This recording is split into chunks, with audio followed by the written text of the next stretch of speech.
প্রিয় গাইস আসসালামু আলাইকুম। আরও একটি নতুন ভিডিও নিয়ে হাজির হলাম আপনাদের মাঝে। আমরা আজকে এই ভিডিওতে দেখাবো বাংলাদেশের দক্ষিণ অঞ্চলের পাইকগাছা কয়রার মানুষের জীবনযাত্রা এবং এই এলাকার অর্থনৈতিক ব্যবস্থা এবং কৃষি ব্যবস্থা সম্পর্কে। আসলে এই এলাকায় কোনো কৃষি ব্যবস্থা নেই বললেই চলে। এখানে মাটির লবণাক্ততা এত বেশি যে এখানে শাকসবজি চাষ করার মতো কোনো পরিবেশ নেই।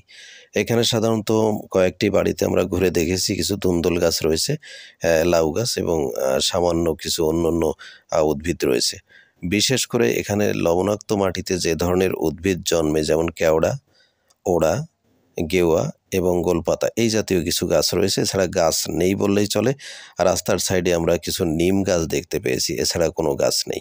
এখানে শুধু চারিদিকে যা দেখছেন পানি আর পানি। এখানে প্রচুর লবণ পানি।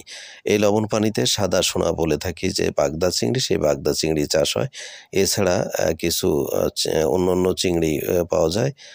তাছাড়া রয়েছে ট্যাংরা মাছ, ভেটকি মাছ এবং পার্শে মাছ। এই জাতীয় মাছগুলো এখানে দেখা যায় এবং প্রচুর তেলাপিয়া মাছ কিন্তু এই লবণ পানিতে দেখা যাচ্ছে। এছাড়া তেমন কোনো মাছ দেখা যাচ্ছে না। অর্থাৎ এখানকার কৃষক নেই বললে চলে। ধান চাষ দেখা যায় না। ধানের মৌসুমে হালকা পাতলা নদীর সাইড দিয়ে কিছু ক্ষেত দেখা যায়, এছাড়া দেখা যায় না। তো বন্ধুরা, সবাইকে ধন্যবাদ আমাদের ভিডিও দেখার জন্যে।